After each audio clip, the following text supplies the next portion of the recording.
Introvertendo, um podcast onde autistas conversam. Um olá para você que escuta o podcast Introvertendo, essa plataforma que traz pessoas dentro do espectro do autismo para falar sobre as suas vidas e também para falar sobre as suas convivências. Meu nome é Thiago Abreu, hoje nós estamos com um episódio especial relacionado ao Dia das Mães e eu não sou uma mãe. Verdade que você não é uma mãe? Eu vou me apresentar primeiro, meninas. Eu sou Giovana, sou autista. Né?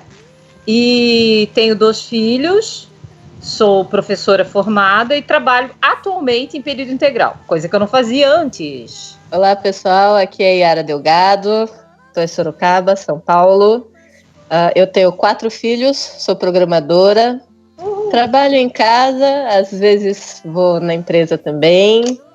E, na verdade, eu tô grávida do meu 5º filho. Nossa! e pretendendo dar uma parada aí, assim que possível, porque eu tô precisando também. Olá, pessoal, eu sou a Graziele, eu tenho 2 filhos, sou autista, né? E trabalho em casa atualmente, sou de São Bernardo, São Paulo. Meu filho mais velho é como eu também, autista, e a mais nova não. Nós vamos falar um pouco mais aí no decorrer do tempo.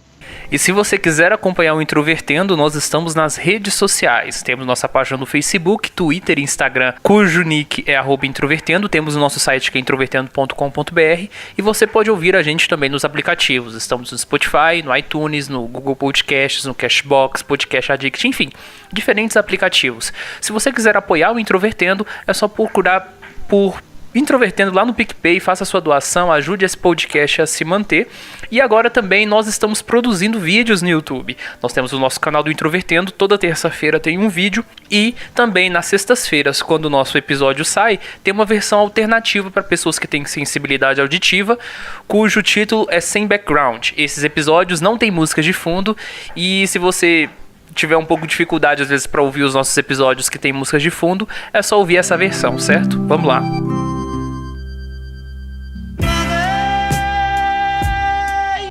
Assim, a Yara, eu acho que nem tanto, porque a Yara, como ela faz parte da equipe do Introvertendo, ela já contou essa história em outro episódio, mas eu queria principalmente a Graziele e a Giovana falassem um pouco sobre o processo de descoberta da questão pessoal do autismo, e aí a gente entra na questão da maternidade em seguida.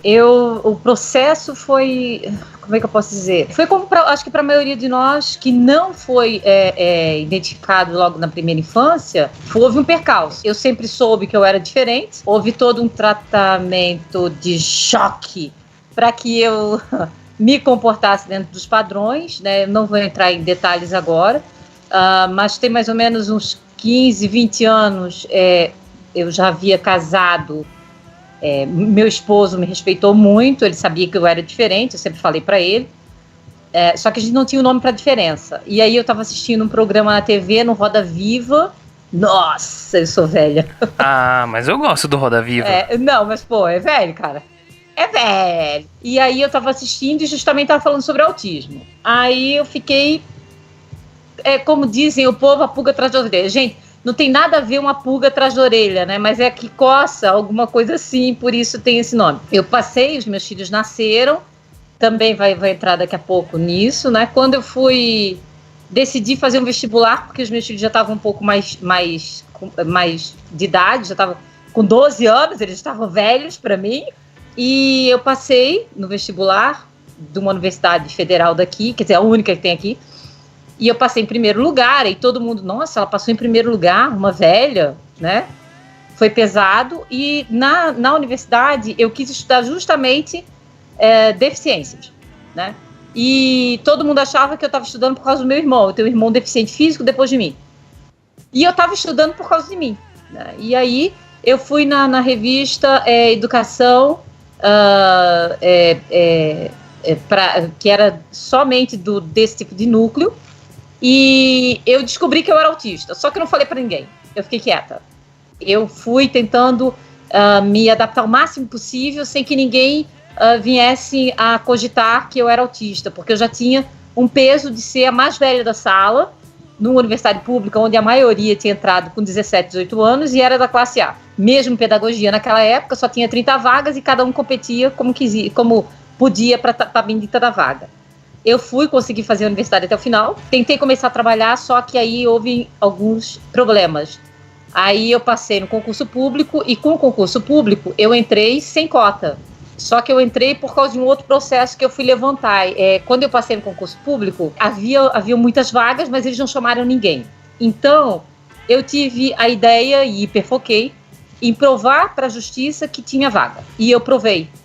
E aí eu fui chamada na Secretaria de Educação e disse, você é diferente. Assumi os concursos e fui procurar um neuropsicólogo, porque aí eu já estava nos grupos, né, e eu via muito. Ou a neuropsicóloga fez o levantamento e disse, você é autista e você é um autista que pode ir de um grau para o outro. Eu fui pro psiquiatra e o psiquiatra, em uma conversa de 1h30, ele me laudou também. Eu faço tratamento hoje. Então, assim, para mim, quando eu descobri assim, não, realmente, eu sou autista, foi um divisor de águas, assim. Divisor de águas, literalmente, como lá tá na Bíblia, assim, sabe? Atravessei o mar e passei para o outro lado. E agora estou do outro lado. E me sinto bem com isso. Então, assim, foi assim, mais ou menos a minha história. Então, na verdade, o meu processo ele se deu há cerca de 2 anos atrás, né? Eu tenho hoje 37 anos, então na época eu estava com 35, e foi na mesma época que o meu filho teve o diagnóstico, né? Como eu cheguei até os 35 sem confiar disso, na verdade eu nem tinha noção de que existia autismo de grau leve, né? Eu achava que existia severo. E então quando eu soube do meu filho sempre foi muito parecido comigo, assim, as estranhezas dele, digamos assim, né? Todo mundo sempre brincava e falava, é porque puxou a mãe, né? Parece muito com ela, e todo mundo falava isso. Que as manias dele pareciam muito comigo, né? O jeitinho dele de ser. Então, quando eu notei que ele tinha características de autismo, né? Eu notei por uma imagem que eu vi que falava de algumas características e tudo, eu achei que se encaixava com ele, fui pesquisar mais a fundo e descobri que ele era autista, levei ele ao médico, confirmei o diagnóstico dele, e a partir daí as semelhanças já tinham me levado ao fato de que eu tinha o mesmo diagnóstico, né? Não tinha muito como não notar. E eu comecei a cada vez mais a fundo estudar isso e fazer testes e anotar coisas, enfim, pesquisar o passado, fotos, vídeos, tudo que eu tinha para me embasar, né? E até que eu encontrei um médico que conseguia fazer essa avaliação em adultos, porque até então eu só tinha encontrado um médico para o meu filho, e ele realmente confirmou o meu diagnóstico. E, sim, para mim não foi nenhuma surpresa, porque quando ele confirmou, já fazia 1 ano que meu filho era diagnosticado, então já fazia 1 ano que eu já sabia, né? Não mudou nada na minha vida, na prática, porque continuou tudo como era antes. Eu já era casada, já tinha feito faculdade, já tinha 2 filhos, né? Então, continuou tudo na mesma, mas foi muito importante para eu conseguir me entender alguns episódios que já aconteceram na minha vida, que antes tinham ficado no passado aí, largados, sem eu entender o que tinha acontecido, né? E hoje em dia eu já fui entender tudo o que eu passei. Isso foi muito legal. Muito importante mesmo. O meu diagnóstico veio a partir do diagnóstico do meu filho, Pedro. Ele hoje está com 9 anos. Eu sou bem diferente do perfil da Giovana, por exemplo. Eu tive várias dificuldades na questão de estudo. Passei em faculdade, passei no Instituto Federal mais de uma vez e tal, mas as crises, né, do autismo acabavam sempre me atrapalhando bastante. Pior que eu chegava sempre bem perto, assim, da formatura, e tanto que eu parei 6 meses antes de terminar a faculdade de bacharel em sistemas de informação, né? Depois tentei outras vezes também, mas sempre entra alguma crise e acaba atrapalhando, sabe? Então, essas crises é algo que eu ainda estou tentando resolver. Mas é engraçado porque quando eu estava ainda na faculdade, eu não sabia ainda que eu era autista. Então eu tentava resolver, assim, por mim mesma, como se fosse alguma coisa psicológica, né? E eu só fui entender o autismo e descobrir os efeitos, por exemplo, que o medicamento, quanto que ele pode ajudar nesse administrar do dia a dia nosso, muito recentemente. E agora eu estou numa situação bem controversa, porque como eu estou gestante, eu não posso tomar os medicamentos. Então, também é uma situação complexa para mim hoje em dia. Então, estou nesse perfil atualmente. Meu filho Pedro está super bem. Sim, eu troquei ele de escola, fiz a alfabetização dele em casa, fiz todo o processo de educação dele para ele conseguir acompanhar a classe em casa, e agora ele está super bem. E quem está tendo que se adaptar à vida mesmo e tendo mais dificuldades atualmente sou eu mesma, por incrível que pareça. E a maternidade com 4 crianças é sempre muito corrida e a gente é sempre muito requisitada, né, como mãe. Então são algumas dificuldades que, como ASP, assim, a gente acaba passando. Eu tenho certeza que a Grazi e a Giovana também passam por essa situação. Eu só queria uma ressalva. Eu só consegui fazer faculdade depois dos 35 anos. Porque antes eu também passei em Instituto Federal, não consegui concluir. Eu desisti de todos os estudos no percalço da minha vida porque eu não conseguia me adaptar à escola.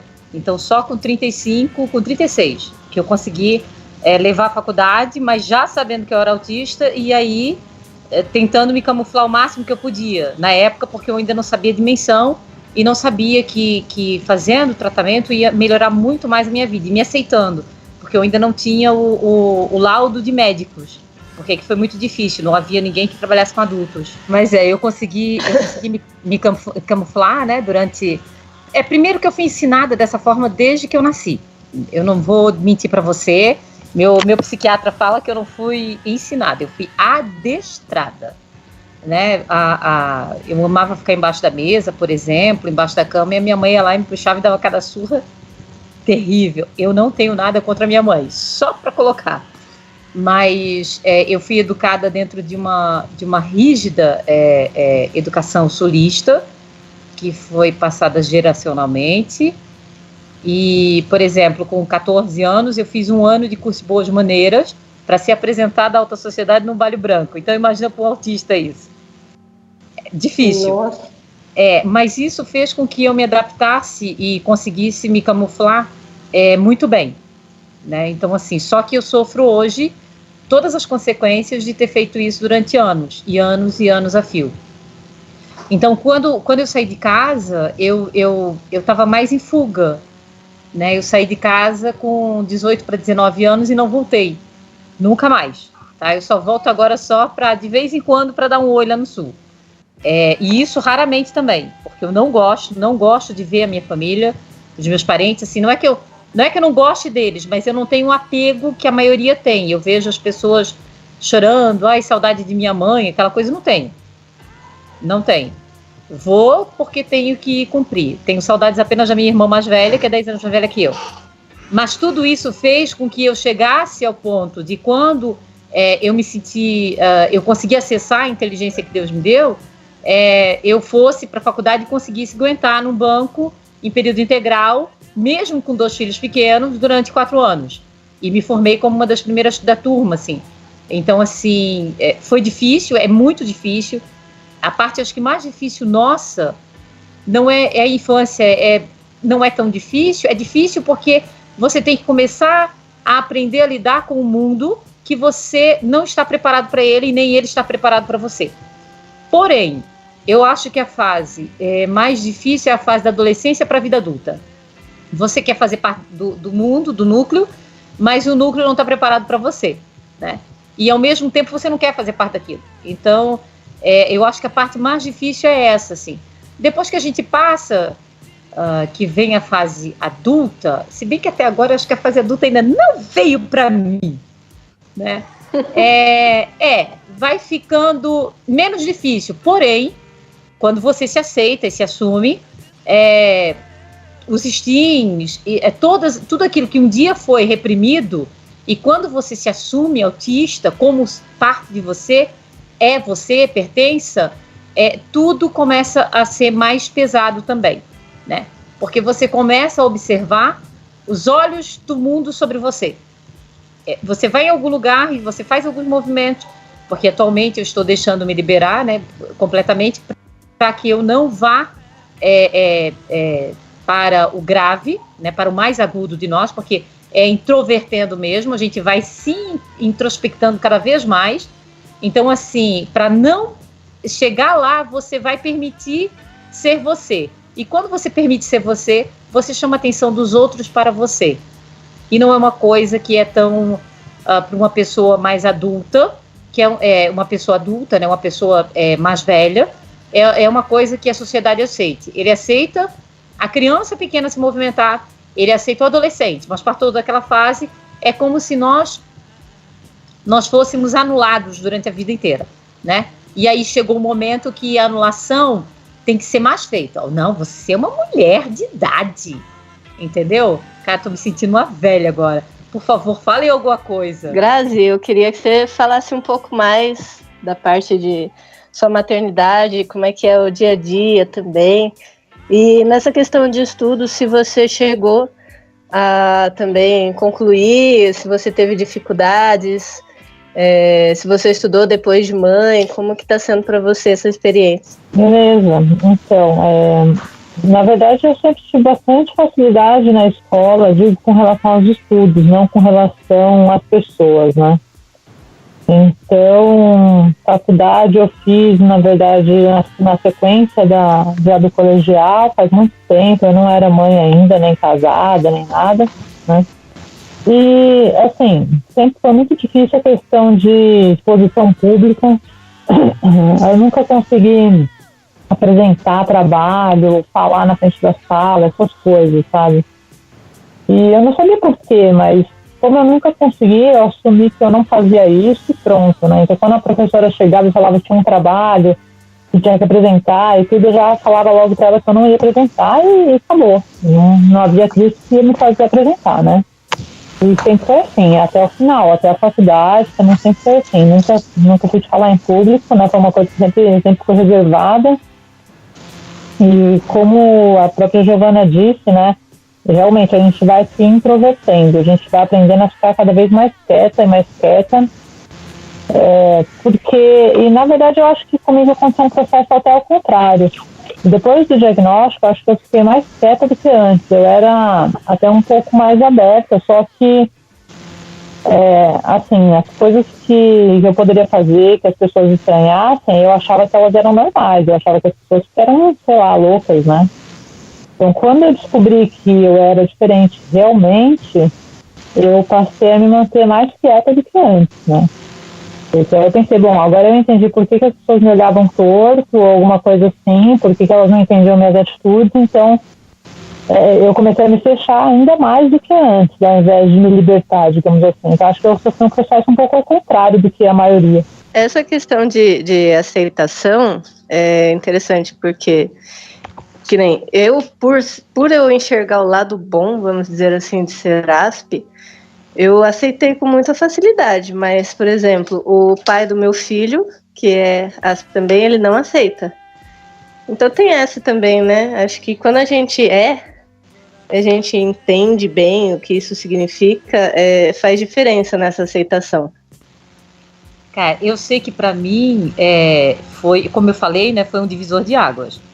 De eu ter certeza que eu era autista. Sou autista, me aceitei muito bem. Para mim foi muito, muito, muito importante, porque assim, eu deixei de ser a doidinha, eu deixei de ser...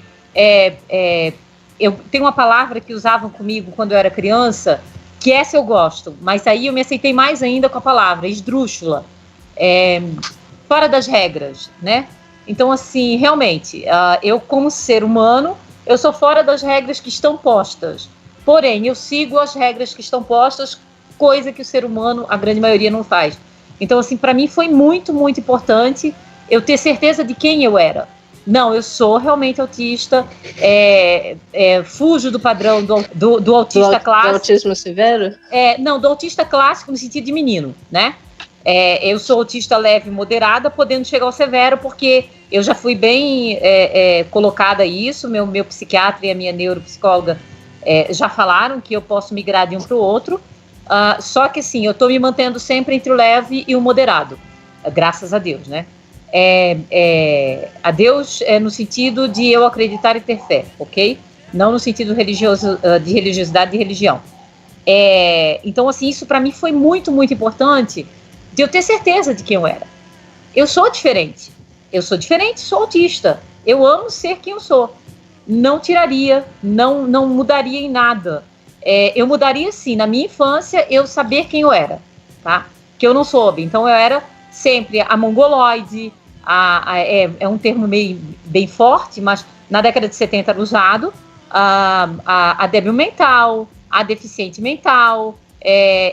Eu hoje entendo a minha mãe quando ela passava por perto do sanatório e falava: "Vó, você tem que se comportar, você tem que aprender", porque era uma época de ditadura, e era ali onde paravam todo mundo, todas as pessoas que tinham deficiência mental. E ponto. Então, assim, mas hoje, para mim, descobrir, saber quem eu sou, é muito importante. Legal. E com relação a essa questão de, por exemplo, você sofreu esse preconceito, todos esses nomes que você foi chamada quando você estava na infância e tal. Você hoje, como mãe, e também como professora, inclusive, e a Grazi também, eu queria que falasse sobre isso, o que vocês permitem e o que vocês não permitem em relação a isso para com seus filhos. As pessoas podem falar o que ou até quanto do filho de vocês, porque eu entendo que nós, quando passamos por esse tipo de receber nomes e tal, a gente fica, vamos dizer assim, mais protetora, talvez, mais guerreira, sabe? Para proteger o filho e não deixar acontecer a mesma coisa com eles. Vocês sentem da mesma forma? Como que é? Então, com certeza, Yara. Assim, eu não deixo falar um lado do meu filho, não. Sabe? Às vezes em quando, se alguém vir falar, ele é doidinho, ele é esquisitinho, já não tem nada esquisito nele, não. Ele é autista, por isso ele é assim e acabou. Tem nome para o que ele tem. Mas assim, eu realmente não gosto que ninguém fique falando dele, não. A não ser que é uma coisa, assim, tem brincadeiras que você sabe que as pessoas falam com carinho, né? Que ele é cheio de mania, às vezes é a avó que fala, alguma coisa assim, tudo bem. Agora, se eu ver que é com maldade, eu com certeza não permito, porque eu já passei por muito disso, né? E eu não vou deixar acontecer o mesmo com ele. Então, sempre que alguém vai fazer um comentário sobre ele, se eu ver que tem maldade aí na definição, eu já paro para explicar. Não, ele faz isso porque ele é autista, né? Porque ele se sente assim, assado.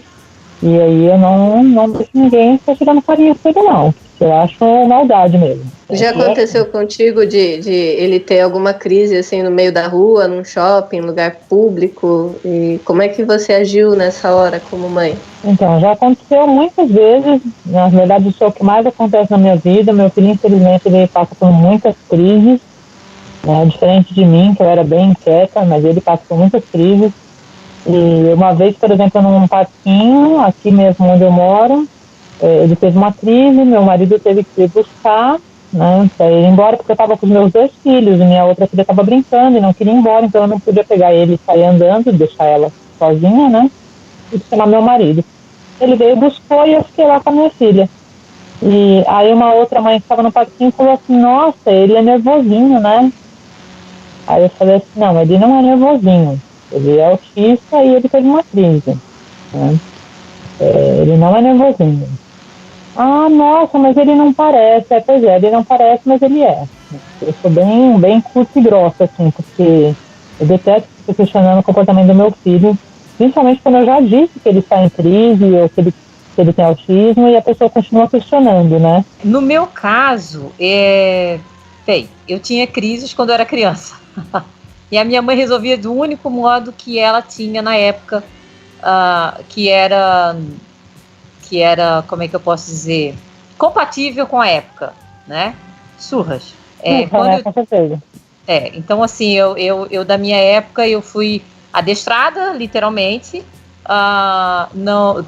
Volto novamente a repetir, vai que a minha mãe ouve isso. Não tenho nada contra, gosto da minha mãe, ela na casa dela e eu na minha. Mas voltando, eu tive 2 filhos, o João Pedro está na faculdade, ele faz engenharia florestal em outro município. Ele tem 21 anos e a minha filha já está com 17, vai fazer 18. E quando eles eram pequenos, a minha filha ela está próxima, mas ela ainda não é do espectro, tá? Ela nenhum dos dois é autista. Só que como toda criança, um dia se jogaram dentro de um mercado, fizeram crises, tiveram birras, e era engraçado, né? Porque eu ficava olhando e eu não era como as outras mães. Porque a maioria das mães baixava, filhinho. Eu olhava, baixava na altura deles e falava, vamos para casa agora. Aí eles falavam assim, não, mas eu vou continuar, agora eu vou ficar calminho. Eu disse, não, você vai ficar calminho lá em casa. Não estou comparando, tá, Graziela? Em hipótese nenhuma. Mas é das crianças neurotípicas, porque os dois são neurotípicos. Difícil, porque eu me sinto no mundo de ET. E aí, quando eles vinham, que eles tinham alguns amigos que eram diferentes, eu olhava para eles e eu sempre sentava com eles e eu conversava. Vocês têm a mãe diferente, vocês têm um tio diferente. Tá, e aí, qual vai ser a atitude de vocês? Como é que vocês vão participar lá na escola com essas crianças? Então, assim, eu sempre tive filhos que sempre tiveram amigos diferentes, como eles falavam, né? Mas nunca chamaram os amigos de diferentes. Cada amigo tinha o seu nome, cada amigo tinha a sua situação e eles respeitavam os amigos. Então, assim, eu tentei criar filhos dessa forma. E quando alguém vinha, porque falava, os filhos, eles imitam os pais. E muitas vezes eles me imitavam na escola, né? E aí falavam algo para eles, né? E aí eles chegavam em casa tristes, olha, o amiguinho brigou, o amiguinho bateu, ou o amiguinho humilhou eles. E eu falava, tá, e como é que vai ser a sua resposta para com eles? Vocês vão fazer a mesma coisa? Então, assim, eu sempre tentei levar para eles o lado do respeito ao outro, mesmo que desrespeitando eles, né? Porque eu aprendi muito na minha época. Eu tive uma excelente professora no 4º ano, a dona Nilza, que ela foi me ensinando a ter tolerância com aqueles que se achavam fortes. Porque a maioria das pessoas, quando elas nos atacam, elas não são fortes, elas são fracas. Porque o diferente incomoda elas. O diferente, ele é forte, porque ele não se abala. A grande maioria não se abala. Tudo bem que a gente passa por situações na época da adolescência muito fortes e a gente quer fazer pertença e tenta algumas coisas que alguns de nós conseguem, não estão mais aqui, e outros, como a grande maioria, passa e consegue estar aqui agora nesse momento, no meu caso, como eu conversando com vocês. Mas eu acho que mais é o que nós temos que passar para frente, adiante, para as gerações futuras, é a tolerância. O que eu vejo hoje é uma crise de identidade até nos autistas. Os autistas, alguns, né, estão se levantando contra até próprios autistas, em vez de ter tolerância. Eu sou diferente, e isso não me faz menor que ninguém.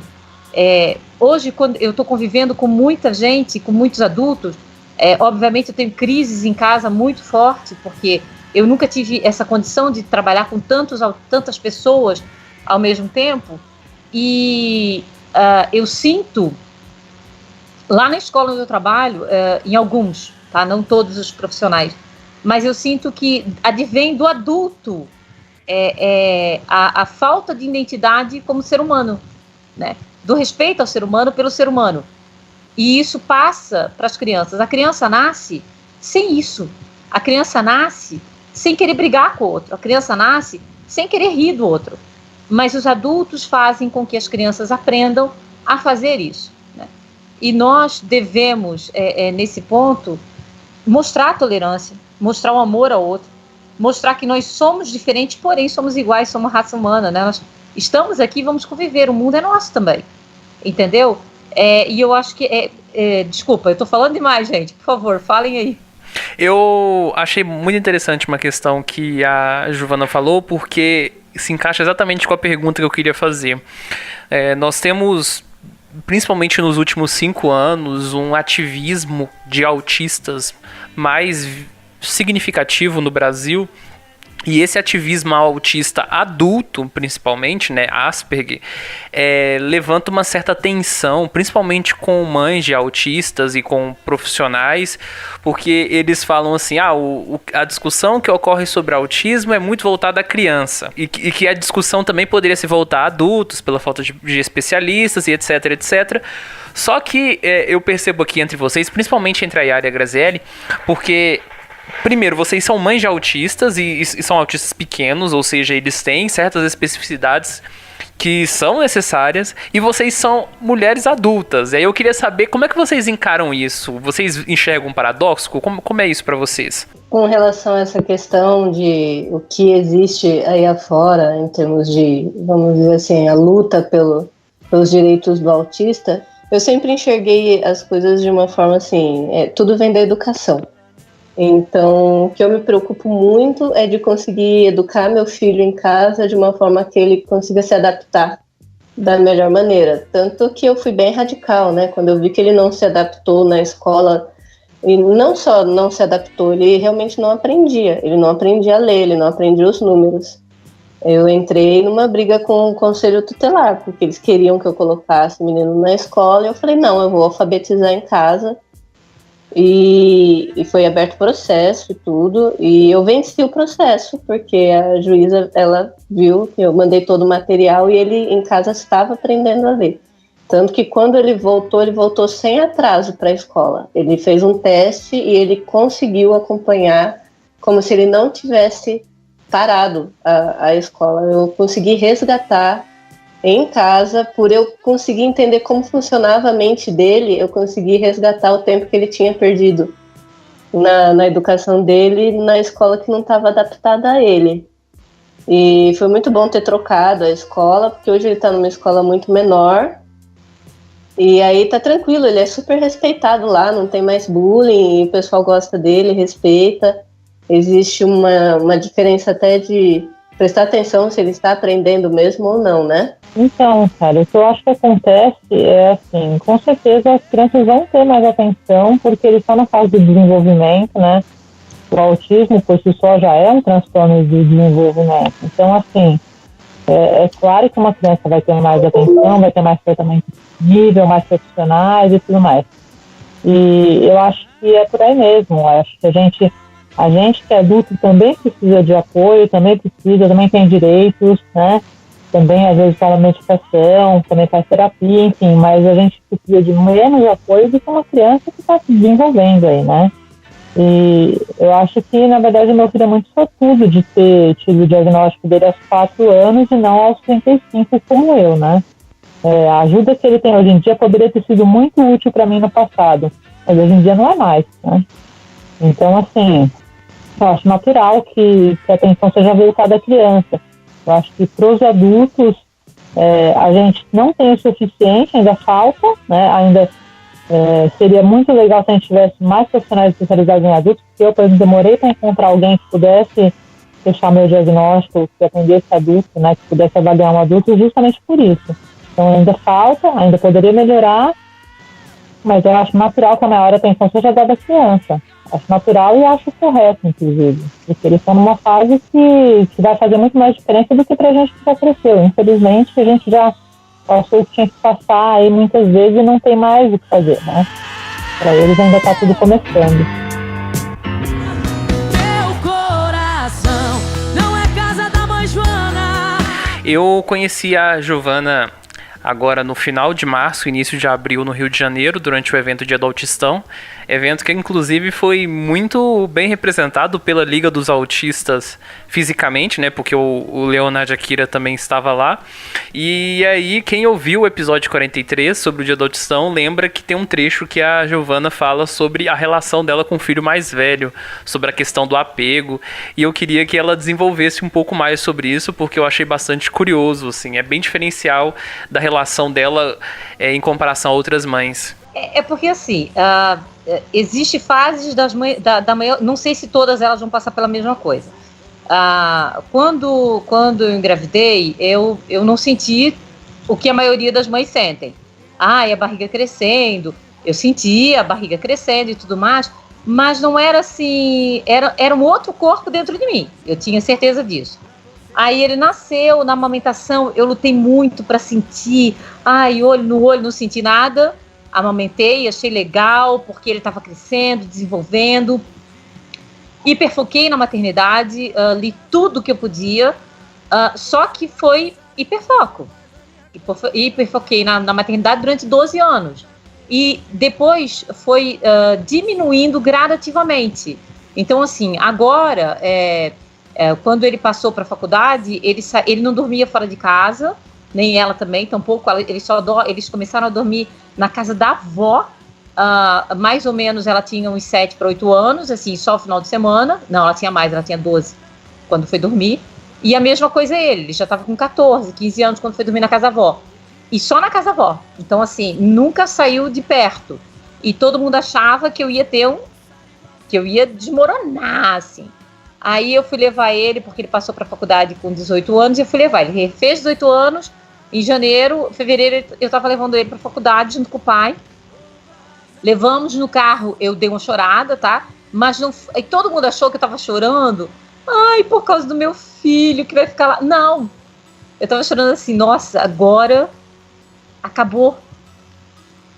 A primeira parte acabou. Esse está na faculdade, agora só falta ela. Ela fica muito brava quando eu falo isso. E aí ele foi, e assim, eu ligo para ele uma vez por semana, e olha lá, às vezes eu passo 3 semanas sem ligar e ele liga. Mãe, esqueceu de mim? Aí eu pergunto assim, você tá sem dinheiro? Aí todo mundo fica me olhando. Aconteceu um caso que foi o ano passado, e eu vi que isso causou algo entre as mulheres que estavam próximas, que foi constrangedor para elas, não para mim, tá? Para mim não foi nada. Eu trabalhei de manhã e eu vi que tinha ligação, mas eu não atendo telefone. Deixo lá.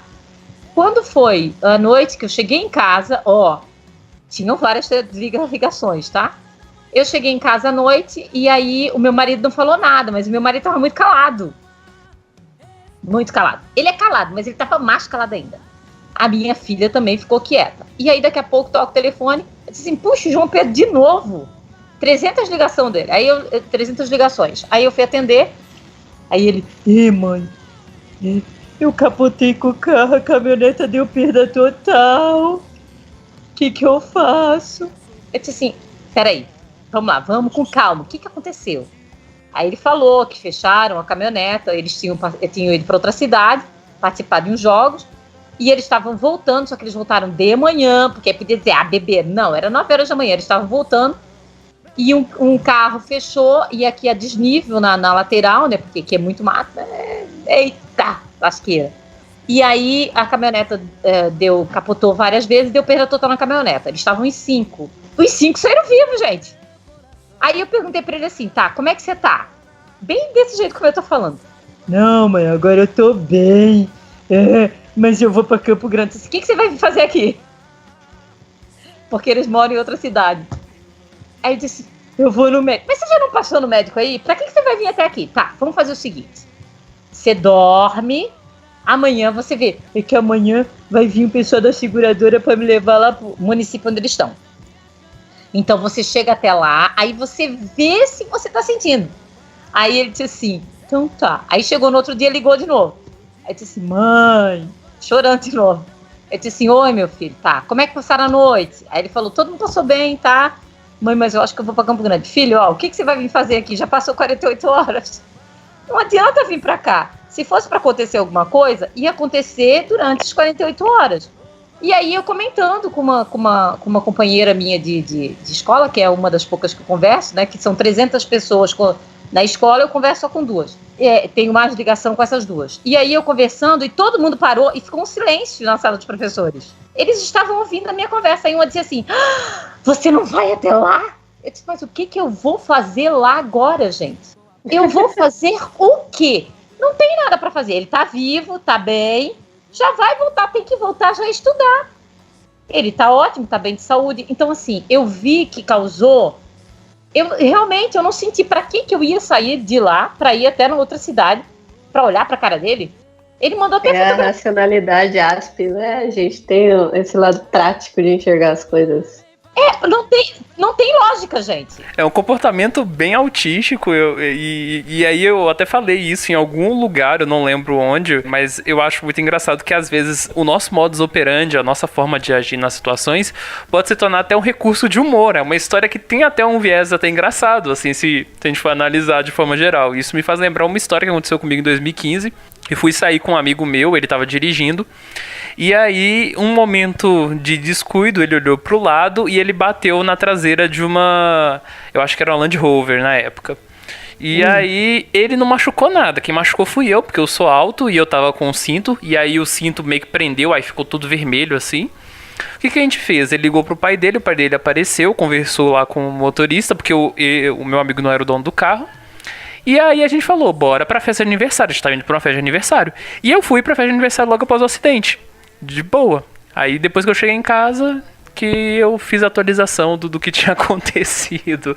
Mas por mim tava tranquilo. Envolvido um acidente, tô vivo aqui, tô tranquilo. Tem um fato também que aconteceu com ele quando ele era bem pequeno. Ele tinha uns 3 anos, eu tava grávida da Amanda. E na época era mais alto a parte onde a gente mora. Aí tinha uma escadinha para poder chegar até o portão, né? E ele veio andando e ele caiu de ponta cabeça. E aí ele machucou todo o rosto, assim, sabe? Entrou um pau e machucou, assim, o rosto lá de um dos lados, perto do olho. E o meu esposo ficou desesperado. Aí que eu vi, sabe? A diferença minha era gritante. Eu peguei, levei até o banheiro, lavei o rosto, ele gritando, eu segurei ele, lavei o rosto dele todinho, olhei, ele me olhava assim, ele queria me agarrar, ele queria... Não... Quando eu vi o machucado, sequei, passei remédio, fiz o curativo. E o meu esposo estava desesperado, porque tinha sangrado, porque tinha machucado. Aí eu lhe disse assim, gente, mas não entrou no olho? Só arranhou. E aí todo mundo veio também para mim, mas nessa época eu cuidava muito, muito, muito, muito. Foi um descuido que eu não aceitei da parte do meu esposo. Porque era para ele ter ficado aqueles minutos com o filho, e ele não ficou. Então, assim, eu acho que nós temos uma responsabilidade muito grande com as nossas crias. Muito. Quando uma autista é mãe, eu acho que ela é muito mais do que as outras. Por exemplo, na época que os meus filhos eram pequenos, eu me trancava muito em casa com eles. Né? O portão fechado, nós em casa. Eu parei toda a minha vida só para focar nos filhos. Então, assim, saía, era de mão, o tempo inteiro. Eu não deixava ninguém trocar uma fralda, era eu que trocava, eu que dava banho, eu que alimentava. Então, assim, tudo foi eu exauri toda meu ser para ser mãe, né? E então, assim, eu acredito que as autistas, não sei das meninas, elas podem falar também, como elas estão passando por essa fase, porque eu me tranquei muito no meu mundo, o meu mundo interno com os meus filhos. E é uma fase muito gostosa, porque parece que a gente, não é que a gente tem a mesma idade, mas a sintonia é muito gostosa, é muito boa com criança. Eu tenho até hoje, por isso que eu sou professora. Então, aí eu faço a pergunta agora, gostaria de saber esse lado da Grazi, primeiro, né? E esqueci o nome, não me bate. Yara. E da Yara, porque elas têm filhos nessa idade, e eu acho que é uma das idades mais divinas da raça humana. Então, Giovana, eu sou bem diferente de você. Bom, se bem que as diferenças que você contou, né, essas mais que você foi mais desprendida, eles eram mais velhos, seus filhos, né? Eu ainda sou bem grudada nos meus filhos. Eu sou como você era quando seus filhos eram pequenos, assim. Eu faço tudo, eu quero eles comigo, eles não dormem fora. É comigo o tempo todo, que nem agora que a gente veio aqui fazer essa chamada aqui entre a gente, e eu pedi pro meu marido ir sair para jantar com eles aqui perto, né? Mas só por enquanto eu tô aqui na chamada, porque é o tempo todo comigo.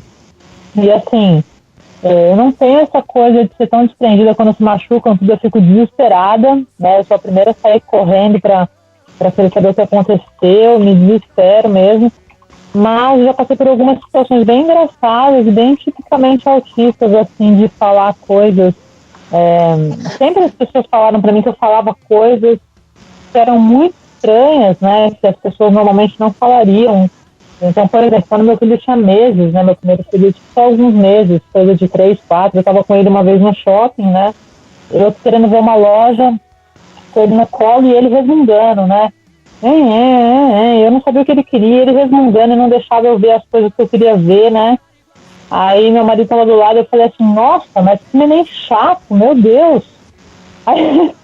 Aí tinha uma moça do lado, ela me olhou, assim, ela regalou os olhos pra mim, porque eu tava falando que meu filho era chato, né, meu filho com poucos meses, né, e meu marido, na hora deu risada, mas depois ele falou assim, nossa, amor, você tem que tomar cuidado com o que você fala, as pessoas pensam que você é maluca, né, que você odeia seus filhos. Gente, o bebê tava sendo chato, é verdade, o que eu posso fazer? Não é que eu odeio meu filho, ele só tava sendo chato, né. Mas, enfim, eu sempre fui de falar essas coisas, então às vezes numa situação que eles estavam enchendo o saco mesmo, em mercado, em shopping, enfim, eu faço algum comentário assim, todo mundo me olha como se eu fosse um ET, né? Como se eu fosse matar a criança dali a 5 minutos, mas não é por aí, né? É o jeito da gente falar que é bem na lata, assim, bem literal mesmo, e as pessoas não entendem esse jeito de ser, né? É mais ou menos existe um glamour, né, em torno da maternidade, que parece que mães NTs, elas querem fazer uma aura assim de perfeição. Você não vê elas falando assim de tipo, você não vê, por exemplo, uma mãe NT falando assim, ó, nossa, meu filho era mais bonito quando era bebê. Cara, isso é muito estranho, assim, alguém escutar a gente falar. Mas as crianças, elas passam por fases e, nossa, eles são muito fofinhos quando são bebês. Depois vão crescendo, tem uma fase que fica meio esquisito, depois volta a ficar tudo lindão de novo. E as pessoas que são, assim, vamos dizer, entre aspas, normais, elas ficam horrorizadas quando a gente fala verdades, mas, tipo, eu consigo olhar assim e me perguntar, tipo, será que ela não enxerga? Ou será que ela enxerga, mas não tem coragem de falar? Ela enxerga e não tem coragem de falar. Não tem coragem de falar. É isso mesmo. Não tem. Ó, mas eu já vou falando pra vocês. A fase passa. Tem uma coisa, Thiago, que eu lembrei agora, que eu acho que eu falei pra ti. Tem algo que quando meu filho vem aqui, ele não mora mais comigo. Então, quando ele vem, ele tem 1,93 m de altura. Tá? Ah, eu lembro. Uhum. Ele é muito alto. Eu tenho 1,70 m de altura, ele tem 1,93 m. Então, assim, são 23 centímetros a mais. Né? É muita coisa. Eu tenho 1,85 e aí eu lembro que quando você falou 1,93 eu falei, cara, é maior do que eu. E ele vem e ele sabe que eu fico irritada quando me abraçam. Porque, assim, eu não sei se vai acontecer com vocês, mas outro dia eu estava falando com outra mãe autista com mais de 40, que a filha está com 19 e ela não vê a hora da menina ir fazer faculdade fora. Então, assim, talvez seja algo nosso. Durante a fase da infância e da adolescência, a gente fica todo cuidado. Quando começa a passar, que eles começam a se tornar adultos e começam a parear com a gente e ficam mais altos, muda alguma coisa, eu não sei explicar o que é. Aí ele chega e ele quer abraçar, e é um abraço de urso, gente. É horrível. Eu me sinto sufocada. Aí eu deixo os primeiros minutos, e aí o que eu faço? Eu começo a bater nas costas dele, e aí ele me aperta. E aí eu falo assim, me larga. De bater nas costas, né? Eu tive um namorado que ele me abraçava, dava 2 segundos e eu batia nas costas dele, assim. Isso, e ele achava aquilo muito esquisito, mas tipo, eu não queria que continuasse. Entendeu? Eu achei que eu ia continuar como eu era antes como mãe, e não é. A minha filha fala assim, né, depois que a gente cresceu, mudou. Eles veem que mudou. Não é algo que é... E ela, a minha amiga também, que é autista, que por uma casa do outro grupo, ela fala a mesma coisa. A filha dela sabe que mudou, entendeu? Aí quando eu vejo ele, que ele senta no meu sofá, que ele se esparrama, parece que ele está invadindo a minha casa. Quando ele se joga na cama, é muito assim, porque ele cobre todos os lugares. A minha filha ainda mora com a gente, então eu ainda não tenho essa sensação. Ela é mais alta que eu, ela sabe também que de vez em quando dá para abraçar e de vez em quando não dá para abraçar. Eu não gosto. Eu não gosto de toque, eu não gosto que me abrace, principalmente se chegar de trás e me tocar sem avisar que tá tocando. Isso é pior. Mas é um tomar, parece que a respiração, parece que toma toda a minha casa. Parece que eu não consigo respirar só com ele dentro, entendeu? É muito estranho. Porque às vezes eu olho pra ele e eu ainda tento ver a criança, mas eu não vejo mais não, tá? Só pra avisar. Não tem mais criança. Como as outras mães falam assim, ai, olha pro filho, ai, eu ainda vejo meu menininho, meu neném. Eu não vejo neném, eu não vejo menino. Eu vejo um homem adulto, barbado, que cresceu. E o pior, que é ficar grudado. Eu ensinei ele a não ser romântico. E o menino é romântico.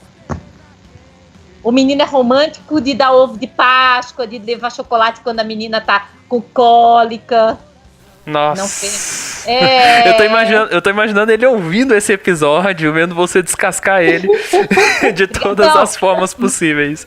Mas ele é um homem bonito, é um homem inteligente, é um homem culto. Mentira, não é culto não, porque ele foi fazer faculdade lá no interior e fala assim, ó.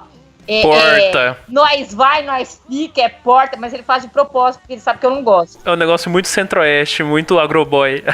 Muito agroboy. É tudo diferente da mamãe. Mas eu tenho uma pergunta para as meninas. Meninas, eu vou falar depois qual foi a sensação que eu senti. Mas eu gostaria de saber, que foi estranho, tá? O que vocês sentiram quando o bebê foi entregue para vocês na maternidade? Bom, aí é complicado porque eu passei por 4. Não, o primeiro. Meu primeiro parto foi péssimo. Meu primeiro parto eu sofri violência obstétrica, né? E aí só me mostraram meu filho e não deixaram eu pegar ele. Ele demorou mais de 1 hora para vir.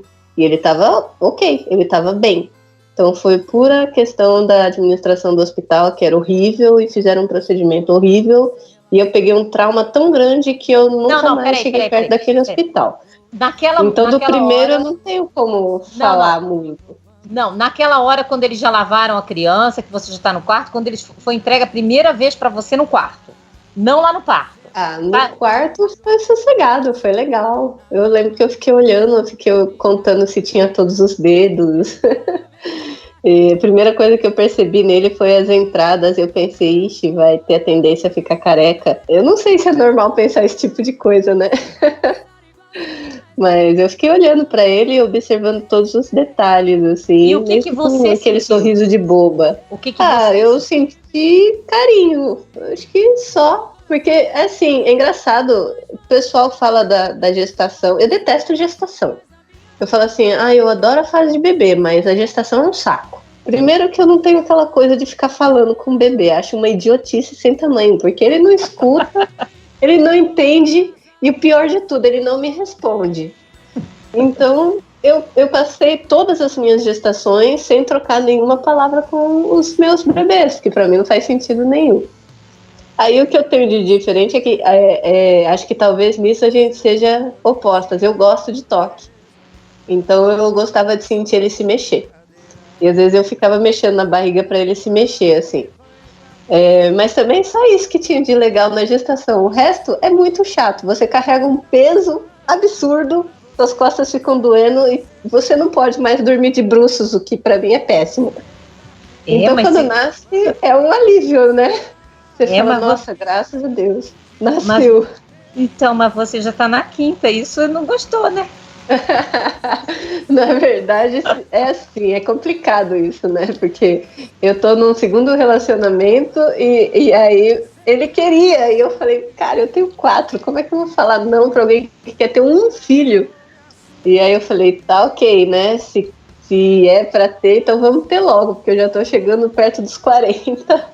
Eu já tô ficando meio impaciente. Então, eu acho que com relação ao bebê em si, cara, minha reação foi normal, mas os meus 2 partos foram bem estranhos porque eu tenho aversão a médico, né? Eu tenho aversão que me toque, que faça cirurgia, e os 2 tiveram que ser cirúrgicos, né? Então, assim, foi um negócio totalmente desconfortável para mim. Mas quando o bebê chegou, eu acho que minha reação foi como a de qualquer mãe, assim. tranquilo, feliz, até o momento que vem a enfermeira querer ensinar a amamentar, né? Aí o negócio pega de novo, porque de novo vem querer apertar meus peitos, vem querer falar coisa.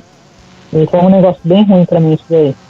Mas o bebê em si, eu acho que eu aceitei muito bem a maternidade, assim. Só os procedimentos padrão para chegar a isso, que é um negócio que eu não aceitei bem e foi traumático das duas vezes. Eu procurei, depois que eu passei pela primeira experiência de parto, que para mim foi péssimo, eu procurei casa de parto e eu não quis mais ter em hospital. E a minha caçulinha foi em hospital, né? Mas eu fui com tudo anotado, assim, anotado na carteira da gestante, para o médico não ter como falar que não viu. Eu escrevi na carteira da gestante: não aceito que me corte, não aceito soro, não aceito isso, sabe? Porque eu ia atacar um processo se encostassem em mim. E eu tive ela sozinha no banheiro do hospital. Eu fui pro banheiro, né, para ir na água quente, que é uma beleza para passar a cólica. E no que bateu a água quente, já veio a contração assim, minha filha nasceu na minha mão. E foi a melhor experiência de parto, assim, que eu tive, né? Porque eu falei, cara, que legal, não precisei de ninguém, a natureza é muito sábia. Eu queria perguntar o seguinte: tem um fenômeno muito negativo e eu queria saber aí se vocês percebem isso, é que quando eu vou em associações de autismo, geralmente, eu vejo muitas vezes que as mães, né, as mães de autistas, e isso geralmente neurotípicas, elas estão sozinhas na questão da criação dos filhos, que muitos pais, homens, abandonam. E como vocês têm uma certa penetração na comunidade do autismo, vocês conhecem outras mães, eu queria perguntar para vocês se vocês percebem esse fenômeno, assim, de abandono parental. Bastante, cara, assim, aqui em casa eu não tenho esse problema, né? O meu marido é bem participativo com os dois, tanto meu filho autista como com a minha outra filha. É um paizão mesmo, mas assim, a gente vê muito mães de autistas sozinhas, porque os pais parece que quando o filho tem um diagnóstico assim, eles somem, né? Isso acontece demais, cara, eu vejo muito mesmo. Eu posso dar uma opinião não sobre mãe de autista, né? Porque eu não sou mãe de autista, pelo menos meu esposo não me largou, ficou comigo. Se fosse também, mas indo para a fase da educação, o que eu observo nas escolas, eu estou numa instituição, que nós temos mais de 60 crianças com algum tipo de necessidade especial. São acho que 76, 78. Eu ainda tenho mais. Além dos 78, nós ainda temos 75 na fila para diagnóstico. Então, assim, desses 140 e poucos famílias, né, nós temos apenas, acho que são 15 mães casadas com os pais das crianças. Aí nós temos mais 16 que estão no segundo casamento ou terceiro casamento, que assumiram os filhos que não eram deles, e assumiram muito bem. Então, assim, o que eu vejo é uma debandada, não apenas do autismo em si, nós estamos, obviamente, falando para o público autista, né? Mas isso é dentro de todas as necessidades especiais, todas as deficiências. Há uma debandada. O homem, quando ele tem um filho que é falado deficiente, que veio com esse rótulo, eu acredito que ele tem muito medo, porque ele não aceita a cria que ele teve. A mulher não. A mulher, ela tem a cria, ela aceita e ela vai lutar como uma fera para defender a cria que ela teve. O homem, geralmente, é muito fraco nesse sentido e ele abandona a família. Eu entendo que isso é verdade mesmo. E assim, não é só a questão de abandonar a família. Às vezes existe um abandono velado. Às vezes existe um abandono velado da parte paterna, no sentido de que ele não abandonou a família, às vezes ele tem outros filhos, mas ele coloca, vamos dizer assim, só a mãe cuida, sabe? Só a mãe que leva no médico, é só a mãe que faz as coisas em casa, sendo que às vezes a demanda para você cuidar de um filho autista faz com que você tenha que dar muita atenção para ele, né? E aí você não consegue às vezes administrar a casa normalmente. E mesmo assim, acontece muito dessa questão de tipo, não, você é a mãe, você que cuide aí. O que é uma coisa muito negativa mesmo, assim, né? E não tenho ideia de que tipo de consequência isso pode ter depois na psique da criança na vida adulta. No meu caso, eu tenho certeza que a minha mãe era autista também. Ela não conseguiu me criar, ela me criou só até os 2 anos, depois eu fui para a casa da minha avó. O meu pai poderia ter me criado, ele ficou 1 ano comigo e depois ele me entregou para minha avó. E eu cresci com a minha avó e fui sair de casa lá pelos 22 anos, por aí, sei lá. Então foi a minha avó que cuidou de mim, né? O meu pai simplesmente ele achou mais fácil reconstruir a vida dele com uma outra família para tentar fazer tudo do jeito que ele queria, vamos dizer assim, né? No meu caso, eu posso falar que eu tive um pai presente. Quando você citou os pais assim, eles são os famosos presentes ausentes, né? São estão de corpo presente, mas a mente não está ali. O meu pai, eu tenho lembranças que quando eu estava com... Minha mãe foi internada para ter o meu último irmão, e a minha primeira lembrança de alguém me ensinando a olhar nos olhos é do meu pai. Meu pai me colocava na mesa e ele falava, Branca, aqui, que era para olhar nos olhos dele, assim, Branca, aqui, Branca, aqui. Só que quando uma outra pessoa chegava, ele me colocava no chão, vai, Branca, vai brincar, eu não quero você aqui perto de mim. Porque ele não queria que os outros percebessem, é assim que eu defendo, né, que a filha mais nova tinha algum tipo de problema, mas ele já identificava. E eu identifico que talvez, mas provavelmente, o meu pai também tenha tido ou síndrome de Asperger, né, ou seja autista. Só que como ele já faleceu, eu não posso saber disso. Essa questão do autismo no âmbito familiar é muito interessante porque eu já conversei com muitas pessoas dentro do espectro e eles percebem características autísticas em parentes, às vezes nas mães, às vezes no pai, às vezes no avô. E então o que vocês estão falando mais ou menos nesse momento também reforça um pouco isso, né? Que as características do autismo muitas vezes elas não surgem de forma avulsa, né? Elas têm um componente familiar também, que é, claro, genético. E talvez esses pais, alguns deles, não todos, é óbvio, né? É muito difícil ver refletido no outro você. Lembrar que você também é diferente. Então, talvez alguns pais eles tenham medo também disso, de ver no filho eles próprios. Que eu acho que isso deve ser uma parte assim. Eu não sei porque, como eu já falei, eu não tenho filhos autistas. Eu sou autista da família. Oba! As meninas podem falar melhor sobre isso, de ver refletido, porque como vocês tiveram diagnósticos depois dos filhos, eu acho que isso deve ter tido assim, você olhar no seu filho e ver refletida a sua imagem. Eu acho o meu filho, Pedro, que é o que tem Asperger, nós somos absolutamente parecidos e ele é o filho que eu mais consigo me comunicar, mais consigo me dar bem, mais consigo compreender o que ele está sentindo, e parece que existe uma ligação muito mais profunda com ele do que com os outros. Eu percebo muita semelhança, né, no meu filho e em mim, só que também percebo muitas diferenças, né. Ele é um tipo de autista bem diferente de mim. Que a gente tem algumas características semelhantes, que foi justamente o que levou ao diagnóstico, né? Mas ele tem o jeito dele, então não vejo tanto como um espelho, assim. Eu acho que a gente falou bastante já, mas eu gostaria de finalizar com um resumo, assim, se fosse só citar vantagens e desvantagens de ser mãe autista tendo filhos. Grazi, pode começar. Você não começou nenhuma, agora é você que começa. Assim, a gente é o que é, então a gente acaba tendo que aceitar e aprender a viver como a gente é, né? Mas eu não vejo vantagem, cara, eu acho que a gente só tem desvantagem. Então, assim, tudo bem, tem umas partes que são até boas, mas elas são boas pra mim individualmente, elas não são boas pro meu convívio na sociedade, né? Então é bem complicado. A única vantagem que eu vejo mesmo em ser autista é porque meu filho também então eu posso entender ele melhor. Então, só isso, porque se eu não fosse, eu acho que seria muito mais difícil para mim, né? Mas, enfim, acho que é só isso.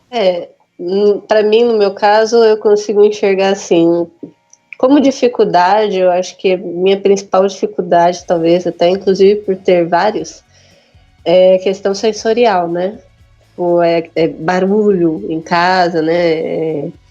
Quando eu tô meio afetada assim, parece que os barulhos se tornam muito altos e eles machucam, né? Às vezes você tá deitado e alguém vai e acende a luz na sua cara, assim, aquilo dói, né? Então, no meio de crises, assim, que a gente fica com aquela ânsia de ficar sozinha, acho que eu acho que essa é a principal dificuldade. Você, quando precisa ficar sozinha, ainda tem que cuidar dos outros. E aí isso é bem intenso e complicado. Mas como algo legal, assim, da maternidade autista, eu entendo também essa questão da semelhança, de conseguir entender como a cabeça do nosso filho funciona. E uma coisa que eu acho bem legal é que a gente tem a capacidade de poder encontrar aquelas brincadeiras que tanto a gente quanto eles entram em hiperfoco, e aí é o máximo, né? Entrar em hiperfoco junto com o seu filho é o máximo. Então eu acho isso muito legal.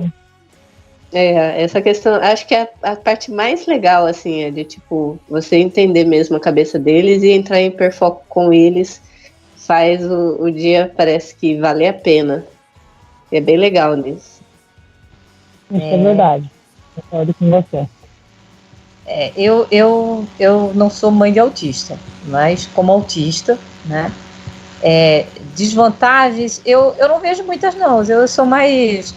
Porque assim, a vantagem maior é o lado prático, objetivo, né? E da infância, que eu gosto muito, eu continuo no mesmo ritmo, porque eu tenho alunos, eu gosto muito de estar com crianças o tempo inteiro. Eu amava quando os meus filhos eram pequenos e eu brincava com eles, eu pintava com eles. Tem paredes na casa pintadas até hoje, que eu deixava a minha filha pintar, meu marido ficava indignado. Indignado não, mas ele nunca brigou. Ele olhava, eu via que ele não gostou, mas essa coisa de você poder brincar na água, de você poder ser criança com eles. E isso, para mim, são partes importantes do passado deles, que ainda estão comigo e eu ainda preservo. Eu amava fazer as brincadeiras com eles. Eu amava sentar na mesa e comer com criança, porque dava mais vontade de comer. Eu amava a educação, porque eu dava a educação dentro daquilo que eu acreditava e não daquilo que eu fui educada. Então eu pude modificar muita coisa e continuo amando essa parte, porque eu tenho autonomia, que é algo que muitos dos autistas não conseguem, porque, desculpa mãe, mas vocês duas são autistas, então eu acredito que vocês não fazem a mesma coisa. O que eu vejo são mães de autista podando os filhos que não são autistas, tá? E tirando deles a liberdade de expressão, deles serem quem eles são. Então, e essa para mim é uma bandeira das maiores que eu luto, e luto com as minhas crianças na escola, porque da liberdade de fala, que foi o que eu tive quando era criança, por mais que eu tenha tido uma educação podadora de um lado, para eu poder me adaptar aos movimentos do mundo, eu fui estimulada a falar, eu fui estimulada a dizer o que eu pensava, eu fui estimulada por professores maravilhosos que passaram pela minha vida. Então, você ter uma fala, você permitir que a criança autista, ela ganhe essa notoriedade dela ser um ser adulto, que ela vai crescer e vai ser um ser adulto. O que eu vejo são adolescentes e adultos autistas com medo de se colocar, com medo de ser eles, com mães podadoras por trás. Não estou falando de todas, mas uma parte é assim, uma parte medicamenta as crianças desde pequena. Eu acredito que alguns até necessitem, mas não a grande maioria. Eu sou uma autista leve a moderado que não fui medicada. E tem outros que não foram medicados, que estão sendo medicados agora na fase adulta, porque a fase adulta ela é um pouco mais pesada, porque é uma fase que a gente vai ser mais excluído do que quando a gente é criança, porque criança é bonitinho. Por mais que grite, criança é bonito. Então, deixar essa criança ser criança e entender que quanto mais medicamento você dá nessa fase, mais você poda. Quanto mais você fala pelo seu filho, mais você tira a fala dele. Ele é criança e ele pode falar. Ele pode ter uma voz ativa para depois ficar um adulto como nós, que que possamos falar. Por exemplo, nós provavelmente, se tivéssemos sido, naquela época diagnosticados, nós teríamos sido muito protegidos nesse sentido. E seriam as nossas mães ou pais que falariam por nós. Será que nós nos tornaríamos quem nós somos hoje? Do jeito que estamos hoje? Do jeito que podemos estar hoje? Entendeu? Às vezes eu fico pensando, será que eu tivesse tido todo o apoio psicológico? Será que, naquela época, se os meus pais tivessem deixado eu ser autista, né? Se tivesse tido esse nome e eu tivesse tido esse estigma, será que eu seria a mulher que eu sou hoje? Será que eu teria saído de casa aos 19 e ter dito tchau e eu vou viver minha vida, eu vou apanhar, eu vou cair, eu vou levantar, mas eu vou viver? Isso talvez seja algo para a gente pensar, porque eu acho que as mães devem repensar um pouco, principalmente aquelas que não são autistas, porque como vocês duas falaram, vocês conseguem entender os filhos e, portanto, permitem que eles falem. Permitem para eles serem quem são. Mas e as mães que não estão permitindo? Como será essa nova geração? Que já está tomando medicamento desde 1 ano e meio, 2 anos de idade. Entende? Essa é a minha bandeira. Você falou de ativismo no começo, Thiago. Essa é a minha bandeira, sabe? Defender essas crianças nesse sentido, para deixar elas serem crianças, né?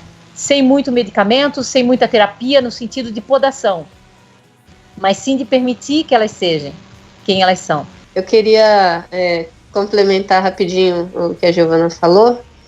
Entendo, né, que tem casos e casos, há casos que, né, o médico entende que precisa de medicamento mesmo e tal, a gente entende que às vezes pode ser necessário, mas eu queria indicar, no YouTube a gente encontra muito material sobre uma educadora chamada Maria Montessori, e ela tem um trabalho excelente, assim, com crianças, revolucionário, de justamente permitir que a criança em casa se desenvolva. Em casa, você não precisa ter nada caro, você não precisa gastar absurdos, mas você consegue treinar a criança.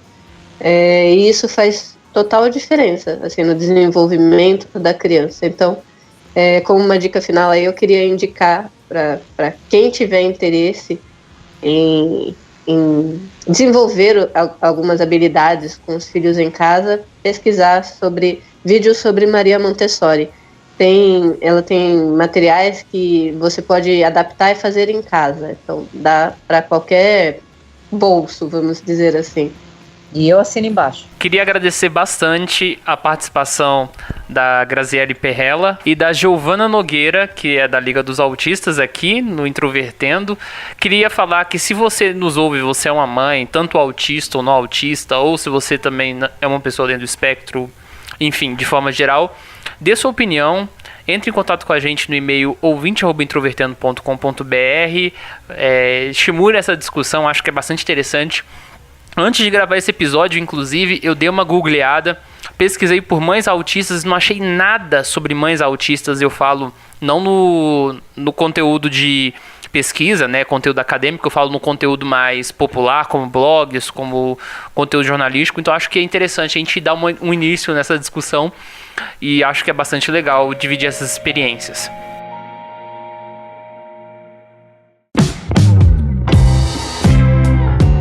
Olá pessoal, depois de muito tempo estamos aqui de novo fazendo uma sessão de recados, só que dessa vez eu não venho trazer necessariamente e-mails, eu venho a fazer um apanhado de uma série de questões relacionadas ao Introvertendo que vocês podem estar acompanhando nos últimos tempos.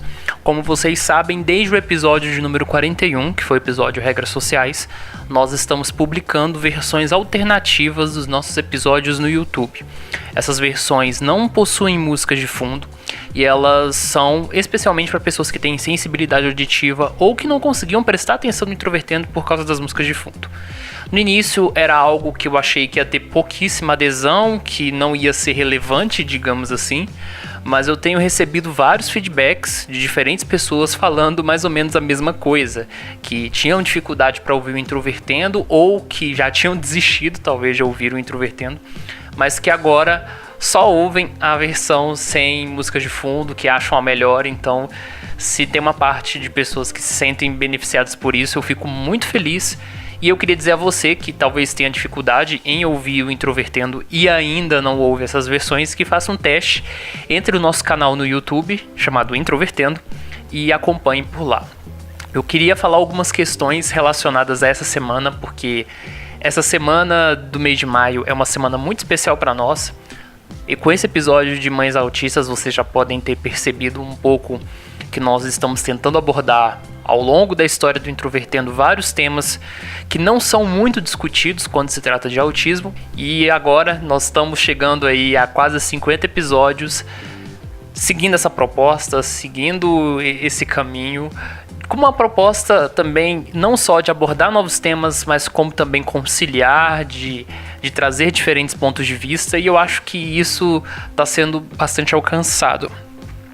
Amanhã, dia 11 de maio de 2019, nós estamos completando oficialmente um ano do lançamento do nosso primeiro episódio. E em comemoração ao nosso primeiro episódio, vai sair um vídeo no nosso canal no YouTube sobre a história do Introvertendo. Isso logo à meia-noite, então se você estiver ouvindo esse episódio ainda na sexta-feira, aguarde. Se você já estiver ouvindo nosso episódio depois, entre no canal e confira. E no horário da noite, nós vamos estar fazendo uma live comemorativa do Introvertendo. Vai estar grande parte da equipe para responder perguntas, para falar um pouco sobre o podcast, enfim, para ter aquela conversa. Quem quiser assistir é só acessar, que vai estar disponível em todas as nossas redes sociais os links, certo?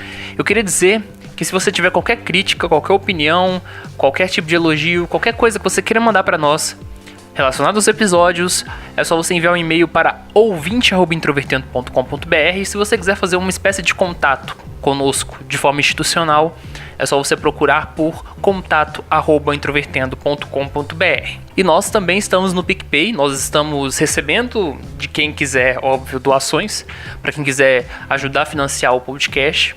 E nós recebemos algumas mensagens de pessoas que queriam colaborar, mas que têm dificuldade em usar o PicPay. E aí eu queria saber da opinião de vocês, ouvintes, se vocês preferem que a gente esteja também em alguma outra plataforma de financiamento. E aí vocês podem, digamos, dar sugestões a nós, que nós vamos começar a estudar essas questões, certo? Nós também estamos liberando vídeos no YouTube agora toda terça-feira. É só você entrar no nosso canal, nós estamos debatendo alguns temas. E eu posso garantir que em breve a gente vai publicar muita novidade. Tem muita coisa nova acontecendo, a gente está fazendo muita coisa. 2019 está sendo um ano bastante promissor. E eu só queria mesmo agradecer a todos que estão nos acompanhando. Nossa audiência subiu muito de março para cá. E isso é algo que me deixa bastante feliz, porque cada vez mais estamos recebendo mais feedbacks, mais pessoas ouvindo, mais pessoas falando que o nosso trabalho é relevante. E se as pessoas dizem isso, isso é um impulso para que nós continuamos a falar sobre essas temáticas, certo? Eu queria também falar isso de uma forma mais específica aos criadores de conteúdo de podcast que estão aí na podosfera, que às vezes nos apoiam, e eu queria agradecer. Nós fomos mencionados já, até onde eu sei, por 2 podcasts, o Eric Smalltalk. A Erika, inclusive, participou do episódio 43 de Adultistão. E a galera do Papo Delas também citou o nosso episódio número 41, sobre regras sociais. Eu queria dizer para quem produz conteúdo em podcast e ouve a gente, que toda a nossa equipe está disponível para quem quiser convidar para alguma gravação. Enfim, nós temos uma equipe de 9 pessoas, dessas 9 pessoas, 8 gravam, e dessas 8 pessoas nós somos diferentes áreas, né? Tem gente do jornalismo, gente da engenharia, gente da TI, tem gente da medicina, gente da física, enfim.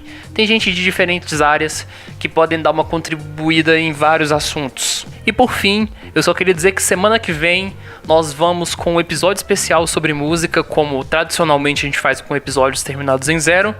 E nós já temos temas planejados aí mais ou menos até julho. Então você se mantenha atento, atenta, que episódios vão sair toda semana.